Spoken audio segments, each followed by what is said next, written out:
Okay, great. Welcome, everybody. Thanks for joining us for our last ECONPUBL seminar of the semester. I know it's a very busy time of the semester, so I'm very glad to see that you're all here. Today, we have Professor Amanda Deerfield joining us. She's an assistant professor of economics at St. Mary's College of Maryland, and her research focuses on the relationship between institutions and economic growth with an emphasis on the role of entrepreneurship. Professor Deerfield earned her PhD, MBA, and BA from the University of Kentucky. And this paper is actually forthcoming in Entrepreneurship Theory and Practice. Dr. Deerfield, the floor is yours. Thank you. And thank you for everyone for coming today and for having me. So the research I'm going to be discussing is a paper, as Professor McLaren just said, it's forthcoming in Entrepreneurship Theory and Practice. It's called Entrepreneurship and Regulatory Voids, Case of Ridesharing. So just a little bit of a summary to start to see where we're going. Formal institutions like regulations are really important determinants of entrepreneurship. But what happens and what enables regulatory change when there's a regulatory void, meaning when entrepreneurship clashes with existing regulations. So drawing on public choice theory, we hypothesize that regulatory freedom facilitates the introduction of legislation to fill such voids.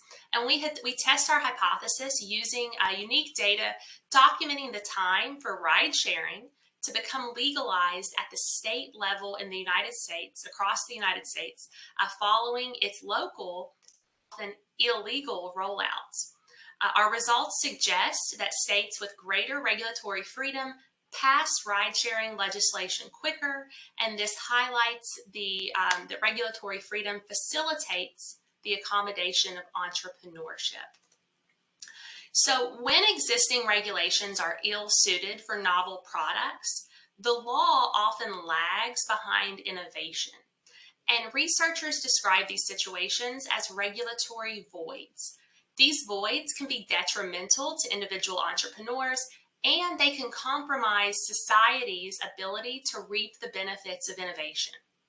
Now, regulatory capture can prevent changes that would allow these voids to be filled. However, few studies have examined how institutions affect the filling of these voids. The purpose of this research is to remedy that research gap and determine how and when regulatory voids are filled. So continual regulatory adaptation is necessary to safeguard expectations while accommodating novelty. And emerging markets have many regulatory voids. So emerging markets often lack laws and regulations that facilitate various types of market transactions. And in the emerging markets, actors will attempt to fill these voids by using informal institutional arrangements, such as reputation or business networks, or by engaging in entrepreneurship of a social nature.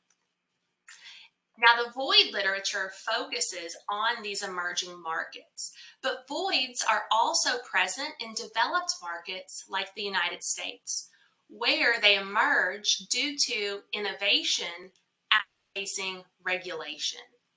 Now, entrepreneurs can enter markets despite the fact that their operations violate existing regulations. These efforts might prompt a legislative response that changes the regulatory environment. Now, when firms are operating in a regulatory void and they try to influence legislative outcomes, this is a type of institutional entrepreneurship. To try to influence these outcomes, such firms could try to discredit the status quo. However, incumbent firms have an interest in maintaining the status quo, and those incumbents may oppose regulatory change. These struggles they hinge on an industry's level of regulation and the overall level of regulation in the economy. Heavily regulated polities will be less flexible and more vulnerable to special interests, meaning regulatory voids will take longer to be filled. if they are filled at all. Now, economic freedom has as its cornerstones personal choice, voluntary exchange, freedom to enter markets and compete, as well as the security of the person and privately owned property. Regulatory freedom is a component of economic freedom, and many studies document the direct effects of regulation hindering innovation. But public choice theory enables us to hypothesize a less direct connection, that greater regulatory freedom should make it easier to introduce rules that remove uncertainty for new products, because regulators in a freer environment are less likely to be beholden to regulatory capture. Now, ride sharing connects drivers with individuals requesting a ride via smartphone. And instead of the preset prices and quantities of traditional taxis, ride-sharing firms charge prices based on current market conditions. Now, in the United States, taxi regulations were traditionally enforced at the local level. And these laws barred ride-sharing firms from entering local transportation markets, meaning the companies that entered these local transportation markets operated illegally. Now, regulatory capture was very common in these local transportation markets, and regulations protected incumbents from competition. Cities had franchise requirements for taxi companies, and these taxi medallions giving the rights of taxi companies to operate in big cities have been sold for more than $1 million on the secondary market, illustrating the large rents earned. So ride sharing at its onset offers an example of a regulatory void that occurs when an innovative service is too different to conform to existing laws and regulations. Ride sharing threatened taxi companies' rents, and this is illustrated by a drop in taxi medallion prices. Taxi companies increased their political contributions and engaged in lawsuits to block ride sharing from operating. The success of these efforts depended on the incumbent's regulatory capture. Now, on the other hand, growing legitimacy allowed ride-sharing companies to mobilize the public against resistant officials. A great example of this is New York City, when Uber, its drivers, its users, and the public pushed back against advocates of ride-sharing regulation. And this too big to ban strategy was successful. New York's governor waded into the fight to say that the state and not the mayor of New York City should be the one to regulate Uber. Now, ride sharing and taxi companies lobbied for statewide legislation to supersede local regulation. State-level political contribution data in the 2 years before and after ride-sharing launched in each state show an increase in these political contributions following ride-sharing rollout, especially from taxi companies. So what we have here is we have this state-level taxi market political contributions before and after ride-sharing launch. So what does that mean? It means that before ride-sharing launched in a state, those 2 years prior, the taxi companies averaged $484,000 in political contributions. And of contributions that were of an unknown nature, they didn't say they were belonging to a taxi company, those were $330,000.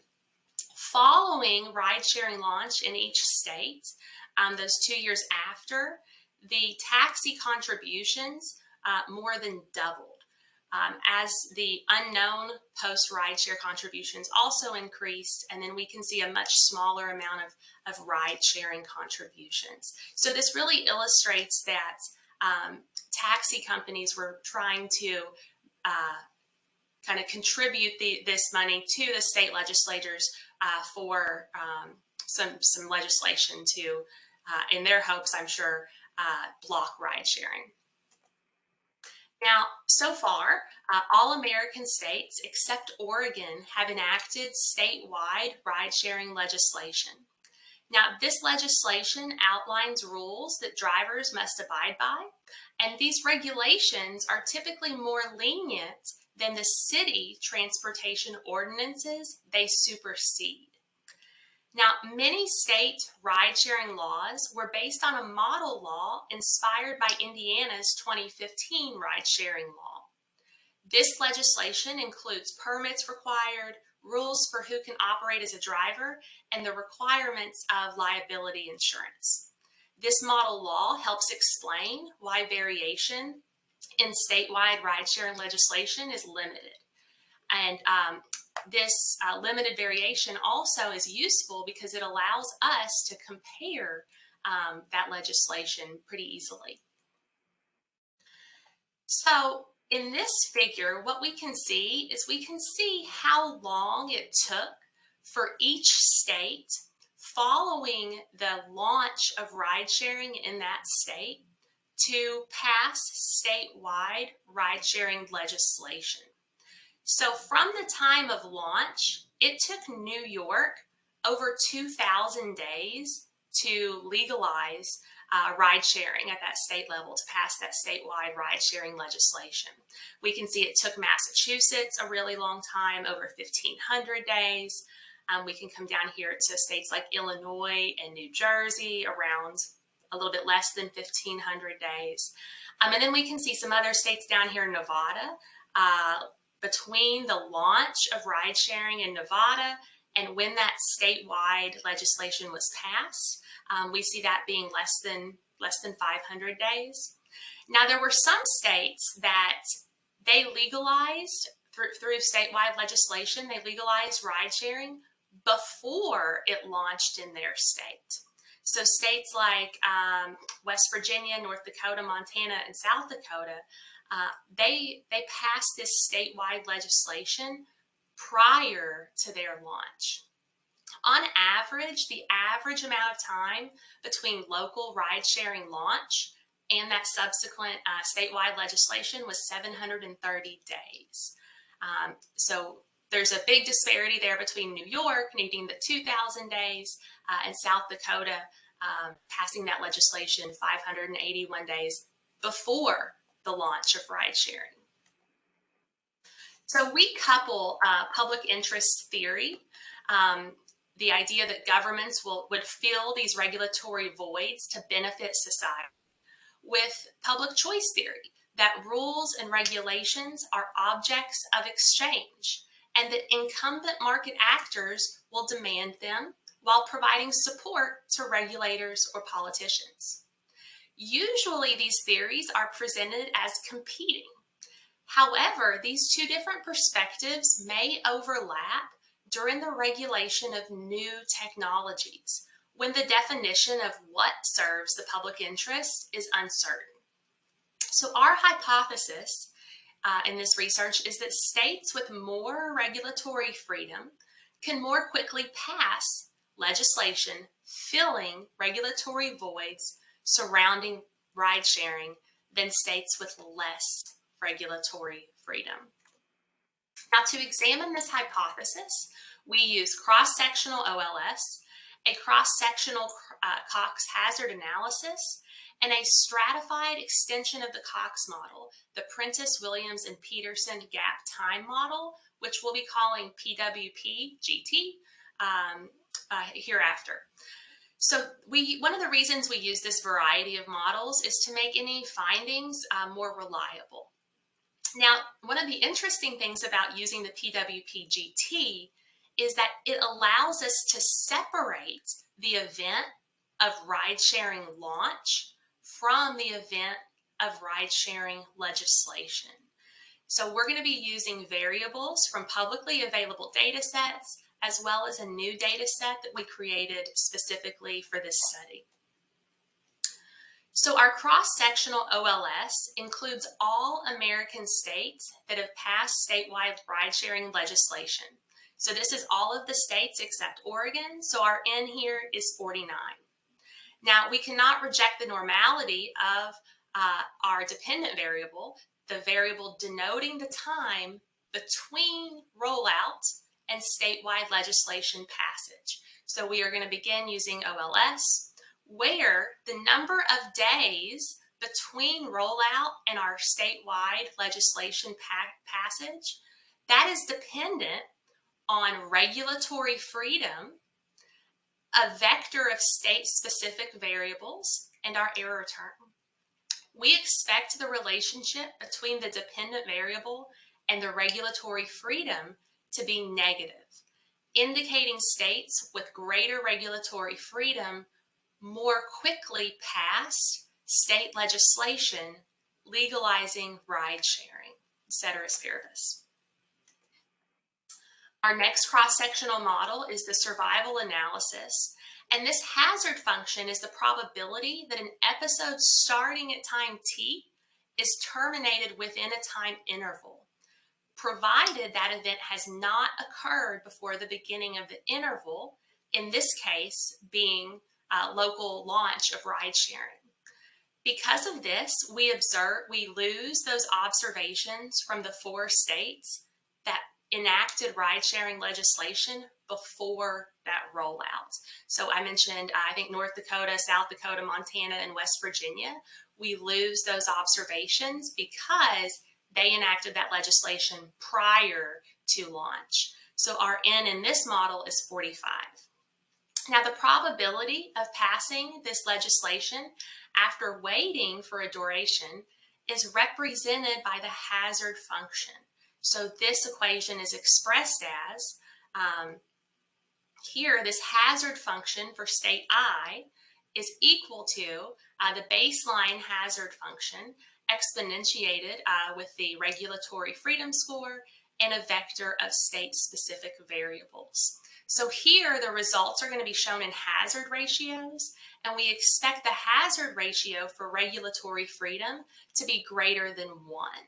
Indicating that more regulatory freedom increases the probability of passing legislation. Now, those first 2 equations are cross-sectional equations.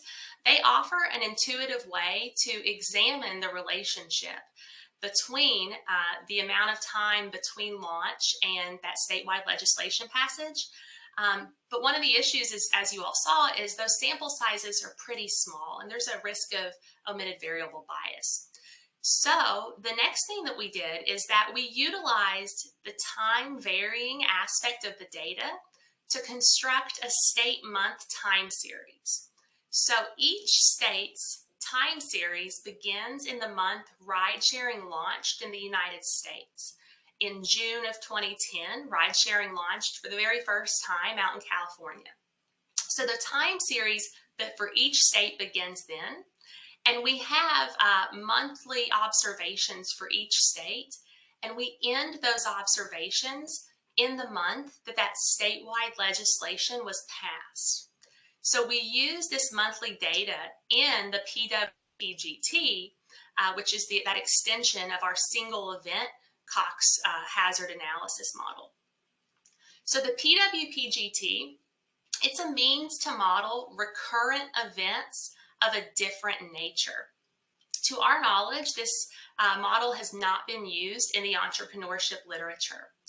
Now, this model accounts for the fact that there are 2 events in this study, the event of launch and the event of legislation passage. Now, because this model is stratified by the event sequence, we can isolate the event we're interested in, meaning that the decision to roll out in a state does not confound the legislation results. So this hazard function is going to express the probability that an episode starting at time t is terminated within a given time interval. Again, provided the event has not occurred before the beginning of the interval at the time of launch.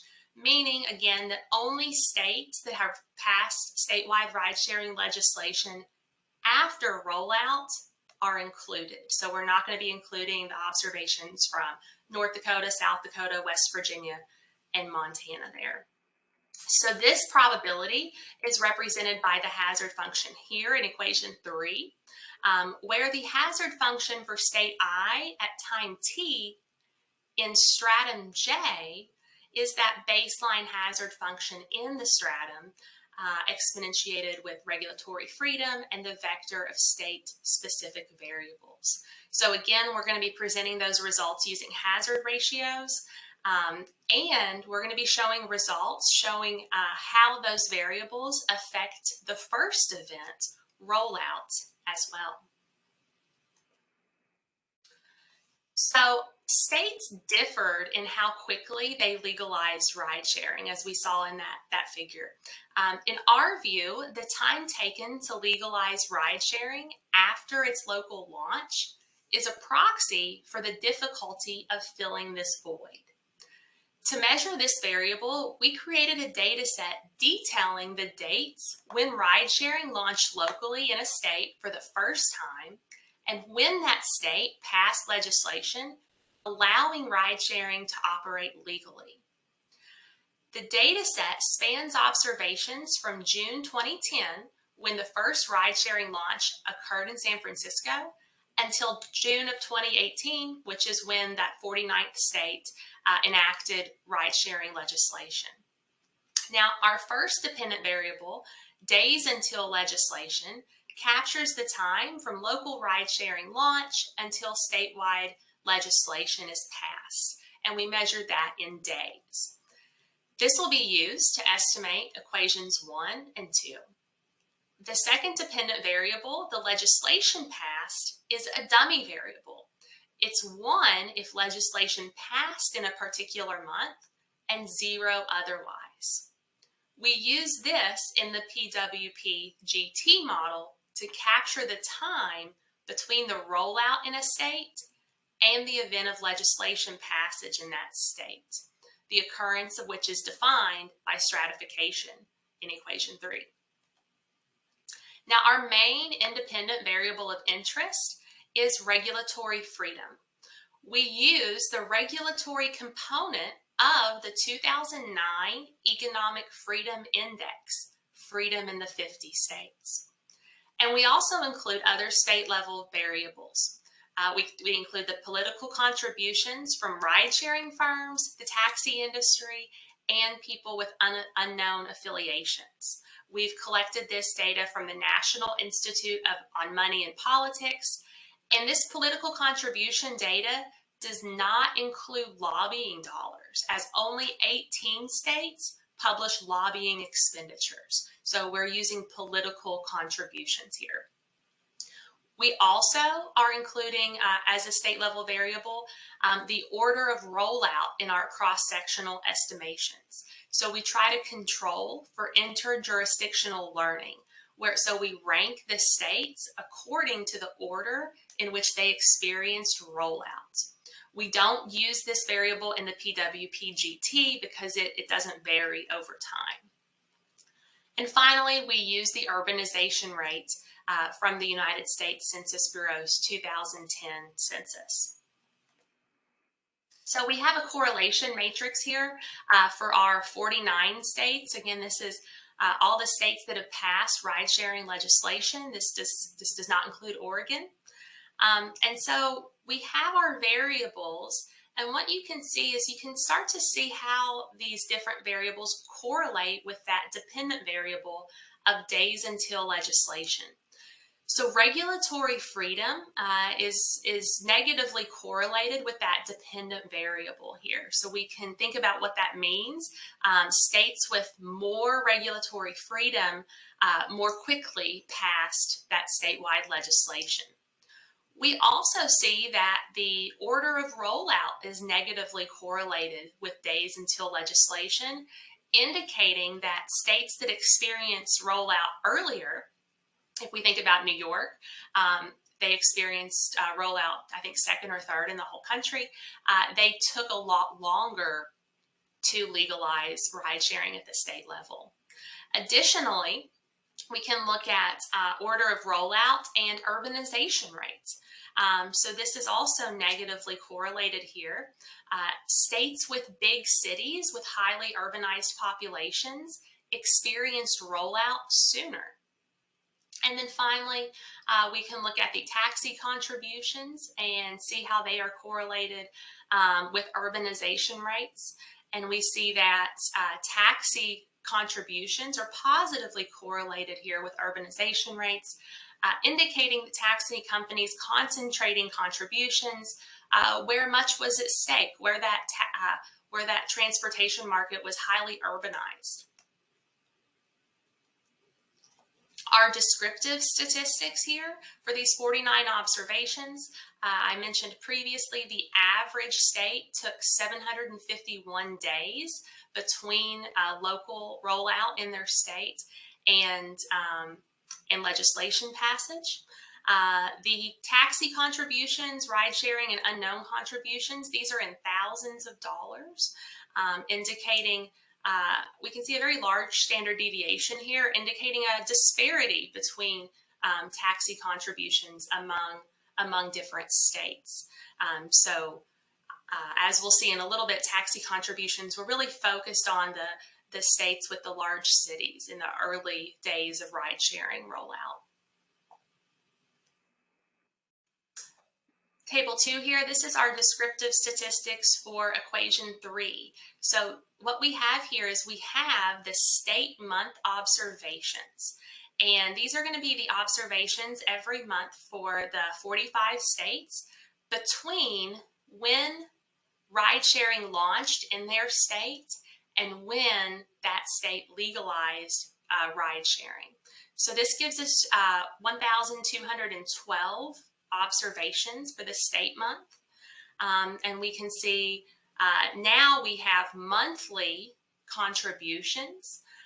So we have, again, very large standard deviations indicating big disparities between the taxi contributions of different states. And we see here the maximum monthly contribution of taxi companies in a given state was almost $25,000. Now, when we estimate equations 1 and 2, we have our results here in table 3. And what we see is that these results are consistent. So in the OLS regression, regulatory freedom has a significant and a negative relationship with our dependent variable, suggesting states with greater regulatory freedom experienced fewer days between launch and statewide legalization. Our hazard ratio here associates a higher level of regulatory freedom with a greater probability that statewide legislation will occur, right? So we expected this number to be greater than 1, indicating that higher probability.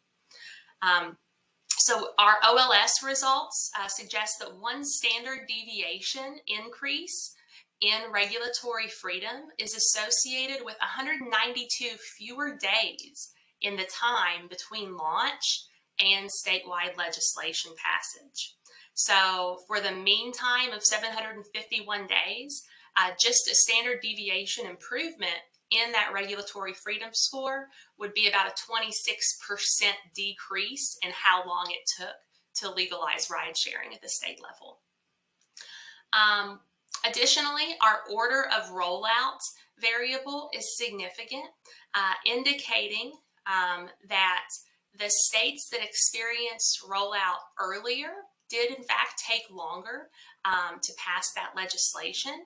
The conditions here suggest that the N+1 state to see rollout will need about 21 fewer days to pass that legislation than the nth state. So this indicates that interjurisdictional learning. And these results are also consistent here in our Cox model. We have no other significant results in these 2 equations.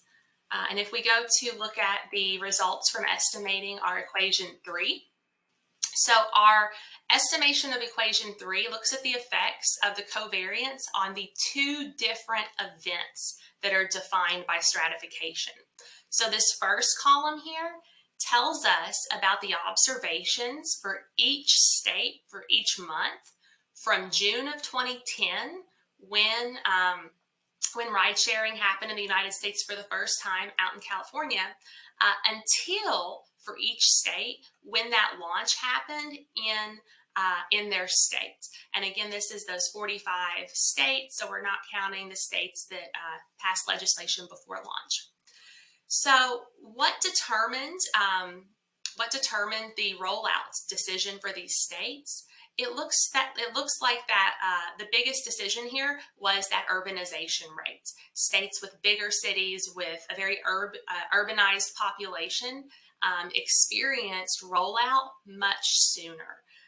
And so we're seeing that hazard ratio greater than 1. Additionally, we see that the hazard ratio for our regulatory freedom score is less than 1. And so our states that have very big cities that are very urbanized also have lower regulatory freedom. So states with those high levels of urbanization rates and those low levels of regulatory freedom, they experienced rollout sooner than less urban but more free states.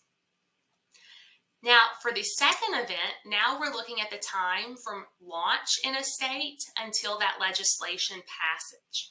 So now we see regulatory freedom having a higher hazard ratio greater than 1, indicating that a 1 unit higher regulatory freedom score is associated with a 30% greater monthly likelihood of legislation passage.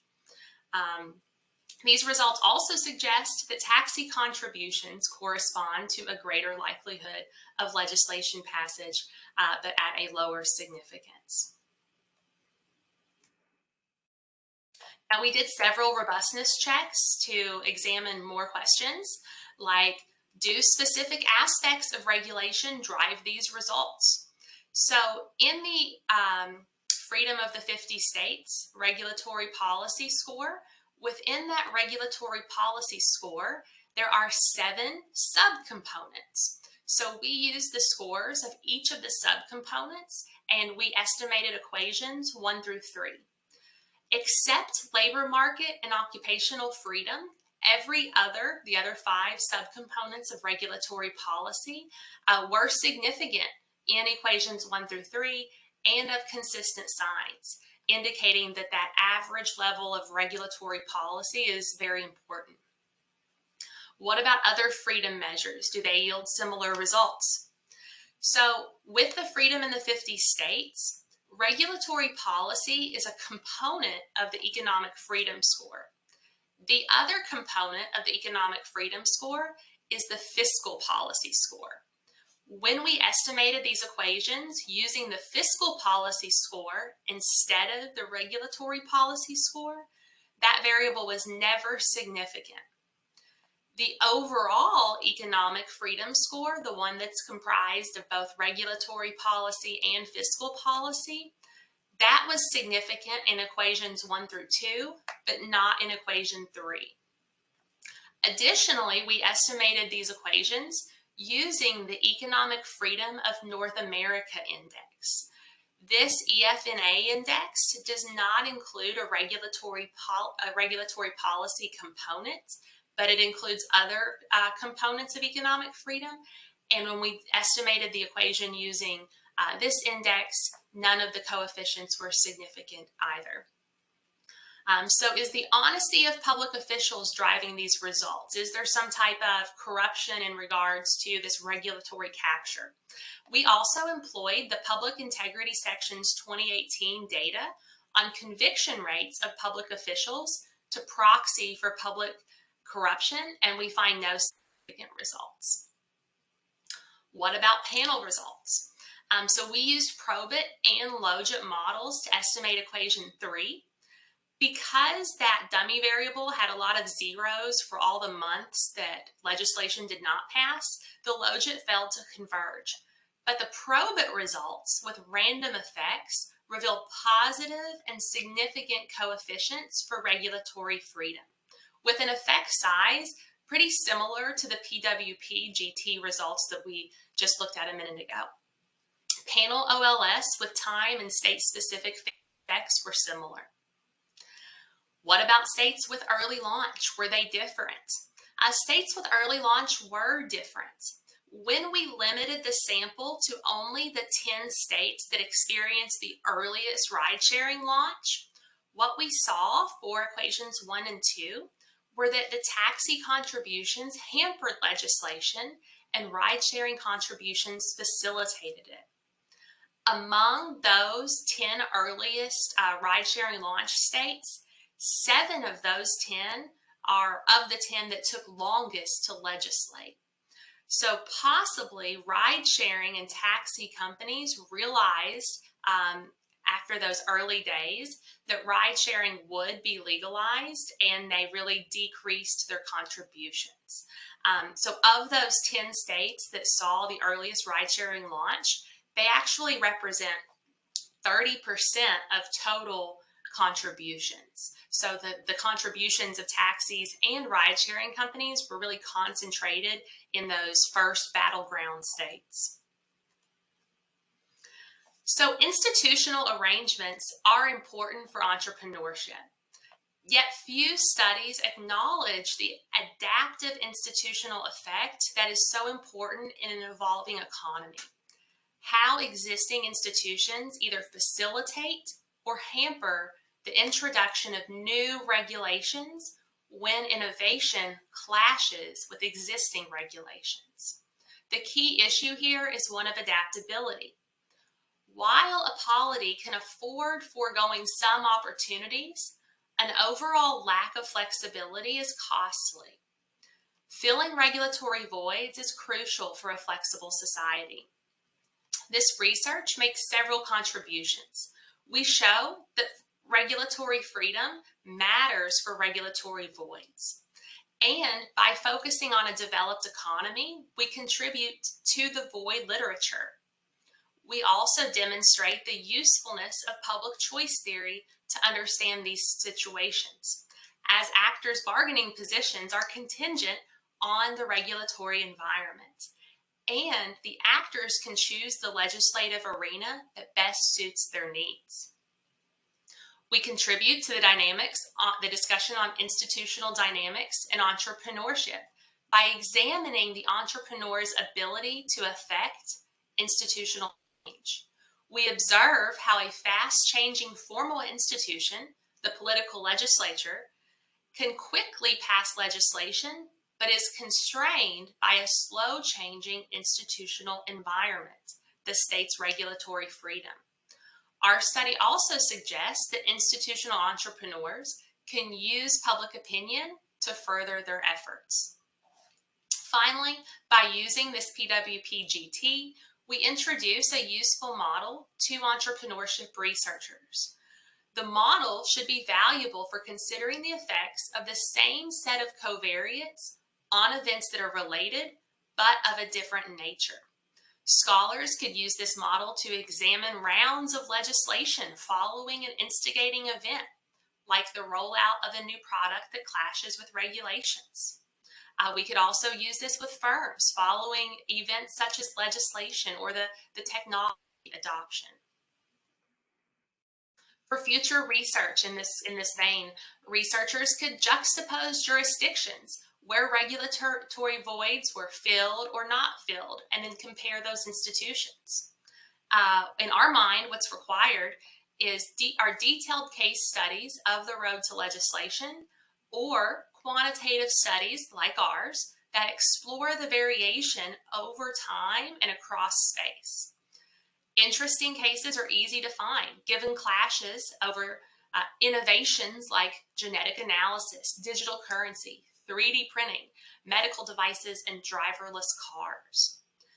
Future sharing economy research should examine legislation passage across countries to see if this relationship holds at the national level, as ride sharing has legal struggles outside of the United States. However, passing legislation is not an end-all to this strife. Ride-sharing firms find themselves in continued conflicts. Whether or not regulatory freedom or other aspects of formal institutions affect these battles is an important research question. Like any study, ours has limitations.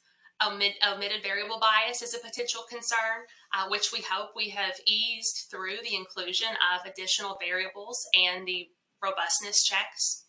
The results are similar for different dependent variables and models strengthens our confidence in our findings. We stress that passing legislation is not a cure-all.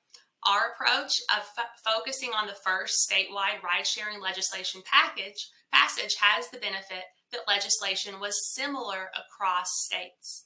Additional legislation regarding ride-sharing has been less uniform, as states have taken on a variety of issues like fingerprinting requirements, vehicle emissions, driver's labor status. This variability makes it difficult to treat additional legislation as equal. Investigating whether regulatory freedom and other variables affect these long-term battles is an important avenue for future research. Thank you. Thanks, Dr. Deerfield. I'm happy to open it up for questions from the audience.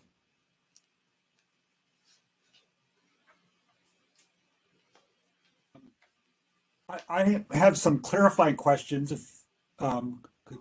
And my first question, it wasn't clear. So your observations are all at the state level. I was wondering to what extent a lot of the regulation and legislation involving ride sharing is more at the city and local level. So for example, with New York State, I was wondering about New York City versus Albany, Buffalo, and so on. Are there differences? So I was just wondering about whether a lot of the action might be occurring within states at local levels. And then my other question, where I was sort of unclear about, was this issue about rollout versus regulation. And you used the term sort of legalizing, but I wasn't quite clear if there's this term where there's rollout, but there's no regulation.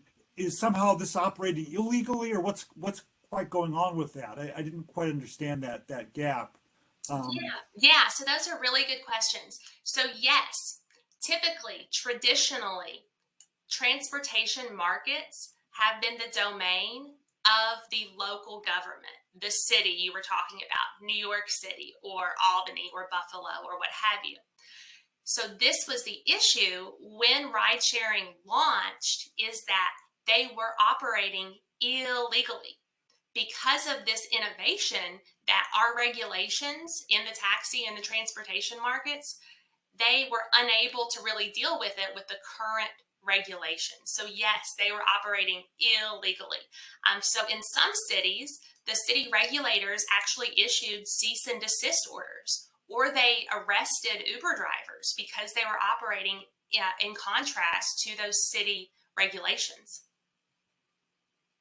Does that make sense? Yeah. If I could ask one other question, I was just wondering about, you mentioned about innovation, but there's many areas of life we take for granted where there is regulation. I mean, haircuts, restaurants, and so on, where we assume, and I was just wondering about the tendency with these long-standing things for convergence over time in state level regulations. Is there much variation across states and regulations of hairdressers and restaurants, or is that pretty much converging? And I was just wondering if in general, with these technologies, whether there's going to tend to be convergence over time in regulatory policies. Well, so what we saw was that after that Indiana law of 2015 was developed by the insurance board, that kind of became the model law for ride sharing. So that model law really made it much easier for us to do this research because this legislation was extremely uniform across the American states. Now, since that first round of state legislation occurred, we have seen that different types of states have had successive rounds of legislation. So we could think about the news stories we hear about California. They've battled with ride-sharing companies in regards to, is the driver an employee or a contractor? So I'm not sure that in other realms of regulations we see convergence, because I think that it really we might see divergence. We might see some of our cities that are, if we think about more conservative or liberal, having different types of regulation. But in the beginning, yes, this legislation was very uniform across the American states. Since then, different types of states have taken kind of different pivots towards ride sharing. Thank you. Yes, very interesting questions. I have a question. It's a really interesting presentation, and I'm wondering if you could talk a little more about your variable regulatory freedom and kind of how that's constructed or what it's actually capturing or measuring. Yeah, so regulatory freedom is put together, it's put together by the Cato Institute, and they put together this index called Freedom in the 50 States. And so it has economic freedom as a total score, but that economic freedom is comprised of fiscal freedom. And the fiscal freedom is more like taxes and what percentage of government spending the different states have. And then the regulatory freedom component of economic freedom has things like the regulation of telecom, or the regulation of, I mentioned occupational freedom, how ubiquitous occupational licensing is. So it really has 7 subcomponents that look at various different types of regulatory policy, whether it's occupational or labor market or telecom or health insurance. And so it's very encompassing. Lawsuit freedom, I'm trying to think what else. There's several components, and they really have collected a lot of data to construct this index. Thank you. You're welcome. Oh, is there Samantha, do you have a question? Go ahead.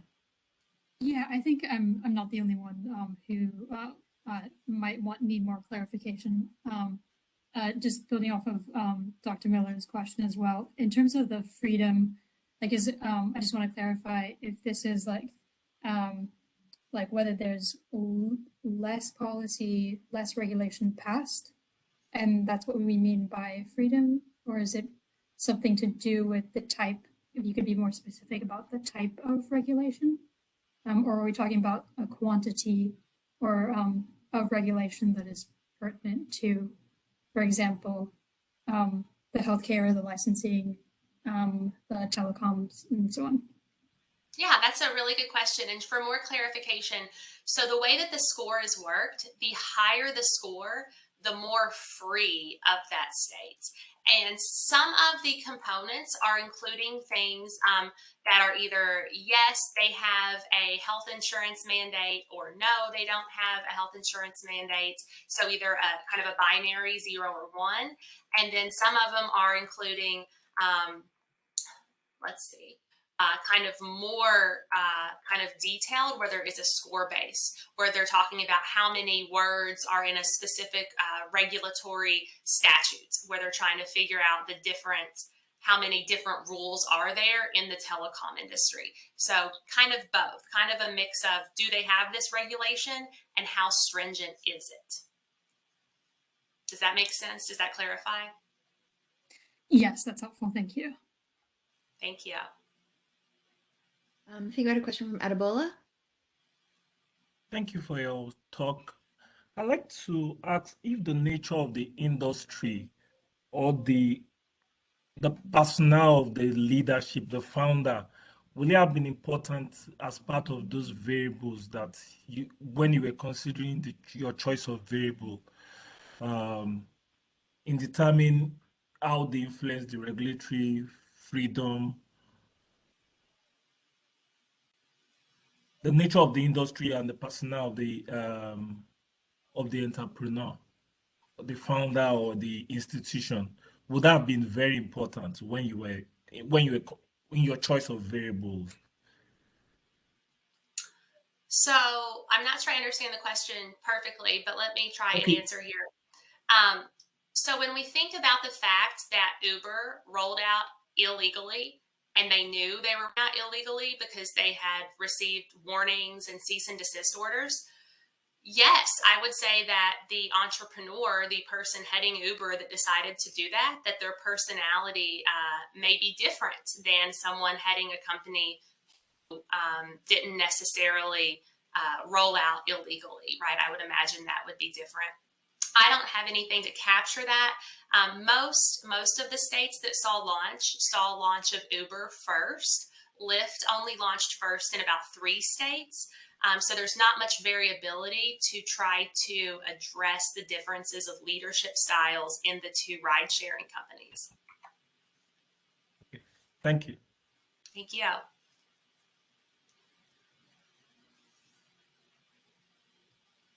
Other questions? Well, Go ahead. Go ahead, David. Yeah, I have some other questions. So I was just thinking more generally about kind of modeling kind of the supply and demand for entering ride sharing and profitability, which you didn't sort of fully get into. I mean, like if Uber or Lyft are deciding where they're going to launch first, there would be the issue of sort of profitability, profitability on the one hand, but then their expected resistance from sort of the incumbent taxi companies and so on. So I think you mentioned like New York State was one of the ones where there was this early launch, and presumably that in part and then California, and that partly reflects profitability perceptions. So I was just wondering about taking that more explicitly into account in your model about, where they would be entering first. But then on the other side of it would be, I guess, where the places are profitable, then there's about the most incentive for the existing taxi companies to resist and put up a fight and so on. So, I guess you probably have variables. Maybe you've used it for like the price of a taxi medallion. I don't know if you have that by state, but that would be sort of a proxy for where there would be a big fight. So I was just wondering about sort of generalizing your model to incorporate those kind of considerations. Yeah, that's a great idea. And so one of the things that we did is we used that urbanization rate was the only way that we did that. So the states that are more urbanized, we hypothesized that they would experience that launch earlier. And so we kind of saw that with that correlation matrix. The issue, as you just said too, is that our states that are very urbanized actually have less regulatory freedom. And so like New York, California, when we think about those places. So yes, I very much think that in that rollout decision, as we saw with that first stratum, the rollout decision was entirely based on that profitability, where they thought that ride sharing was going to take off. I don't think that they considered the resistance of local officials. I think that you're right. The places that are more profitable do have more resistance, right? And so we really tried to capture that with that urbanization rate. If I could just a quick follow-up, in addition to urbanization, I would think there would be a factor of percentage of the population owning cars, and dependence on that, because I would think that would affect the demand side of things. Yeah, and yeah, that's a great idea. One of the other things that we used when we were first starting this data was looking at people who had a mobile internet connection, because ride sharing is on a smartphone application. And so we saw that tracked very well with urbanization rates, which I think would also probably track well with that percent of people owning a car, right? So that's kind of what we kind of thought it would all go together.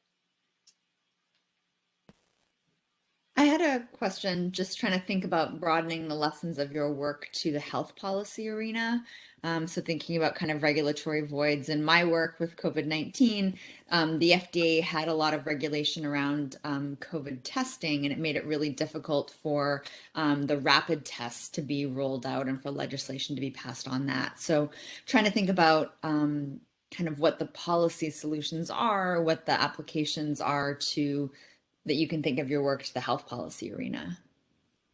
Yeah, and so I really think and I think that we kind of heard that, right? Like you said, we heard that there were problems with rolling out these at-home tests. Even with, Amazon delivering the at-home test, there were certain rules that, the FDA had not approved yet. And I really think that we need to be cognizant of innovation and how important it is that we don't want our regulations to hamper those innovations, if that makes sense. And so at the healthcare level as well, I mean, we've talked a little bit in my paper, we mentioned things about genetic analysis, So, we have regulations that are impeding some of these innovations, and these regulations are important for safety, but it's very important to try to balance, right? The regulations we want for safety, we don't want them to hamper other benefits. And so I don't know if you see that in your healthcare research, if you see, regulations that do make things more difficult. But one of the things that comes to mind for me in the COVID times also is that the federal government suspended the rules about using telehealth or reimbursing for telehealth. And we've seen telehealth has become, especially for mental health, very important to a lot of people. And those regulations were keeping people from obtaining the care that they needed. So I'm not sure what your thoughts are on that as a healthcare policy analyst. I think I'm always thinking about the trade-offs, because it's not like a one size fits all, or that we always err on the side of too much or too little regulation. And also in my work, and I think also in the with the rapid tests and the testing, you see that we have over-regulation and under-regulation that can coexist. They both have different types of frictions and can both affect a market. So it's a lot of kind of interesting things to think about. And I'm thinking about with the ride sharing, that kind of we generally think that the ride sharing innovation is kind of just, it's good overall, that there aren't really downsides. But I mean, some of the downsides I've seen have been in terms of that actually increases the amount of traffic, because you have a lot of, when no one's in the rideshare car, it's driving around and causing traffic. Whereas there's things like taxi stands where they can wait, or if it's your own car, at least it's parked and not on the streets. So I do think there's kind of room to think broadly about well-being around these things, and how we can make better policy. Yeah, I mean, I totally agree in the trade-offs, as you mentioned. And we, in our paper, we try to really not say that, we're not advocating for ride sharing in any way. We note in the paper a little bit more extensively that there are benefits that the taxis, and we can all think about when we've taken taxis in the past, maybe it wasn't the best experience, right? Maybe it took a long time, or the car was gross or something like that. There were downfalls of the previous way we did things, but there are ways that ride sharing could be improved, right? You've talked about the traffic. We could think about things like privacy concerns or discrimination. I definitely, I think there's room for improvement on both sides. But one of the issues too is, I guess the regulation for safety, we like those regulations, but we don't want them to impede, other areas like innovation, I guess, is what I'm thinking. Any other questions from the audience?